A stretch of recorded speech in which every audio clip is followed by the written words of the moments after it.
Nasubukan mo na bang magpaypay sa gabi kasi nawala ng electric fan, napuyat ka, napagod ka? Eto mga bossing oh. So kaya nang tumagal lang 12 hours. Ayun oh. Malakas din oh. Number 1, tapos number 2. Mas malakas. Pero siyempre para hindi malobat ka agad, number 1 lang. Pero ito makunat na siya kasi lithium ion yung baterya niya mga bossing madam.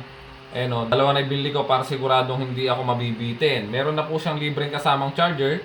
Ito po yung kanyang charger. Automatic na po siyang nag-green kapag full charge na. Ganyan o. Diba? Napakaganda. Pwede mo siyang itaas, pwede mo siyang ibaba, pwede mo siyang baunin pag nagka-camping, nag-outing, nagpi-picnic, di ba? Napaka-handy lang niya. Tsaka magaan lang din, kayang-kaya. O kaya naman sa school, pwede rin baunin ng mga anak ninyo kung mainit sa classroom nila. Di ba?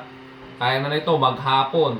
Masamba lang po yung link kung gusto nyo rin mag-invest sa ganitong electric fan na rechargeable. Maraming salamat. Ingat.